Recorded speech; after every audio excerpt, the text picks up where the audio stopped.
آج کی میری تقریر کا موضوع ہے استاد کا مقام۔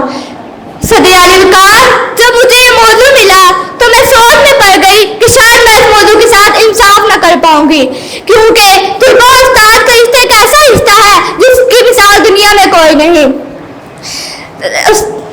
استاد کی عظمت میں ہے عظمت زمانے کی، استاد کی عظمت میں ہے عظمت زمانے کی، تعلیم ملے اس کو آداب سکھانے کی۔ نائب صدر حضور اکرم نے فرمایا تمہارے 3 باپ ہیں، پہلا وہ جو تمہیں دنیا میں لایا، دوسرا وہ جس نے تمہیں اپنی بیٹی دی، تیسرا وہ جس نے تمہیں علم سکھایا۔ میرے خیال میں استاد کے مقام و رتبہ، استاد کی عظمت اس سے زیادہ کوئی نہیں بیان کر سکتا۔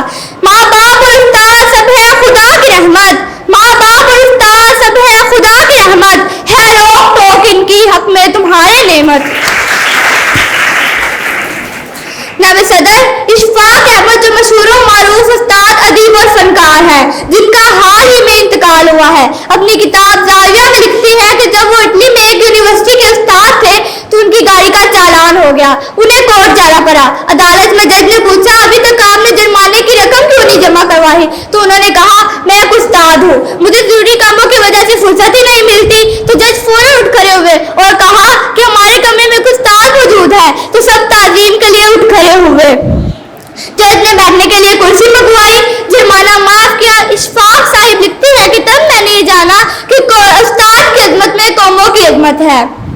ہمارے فخر ہے ہمارے اساتذہ، ہمارے فخر ہے ہمارے اساتذہ، انہی سے وابستہ ہے ترقی کا راستہ۔ جناب صدر اب آخر میں اپنی طرف سے اپنے تمام اساتذہ کو سلام پیش کرتی ہوں کہ انہوں نے مجھے ایک اچھا انسان بنایا۔ خزاں کے موسم میں بھی بہار دیتے ہیں، خزاں کے موسم میں بھی بہار دیتے ہیں، استاد ہماری اچھی تربیت کر کے ہمیں نکھار دیتے ہیں۔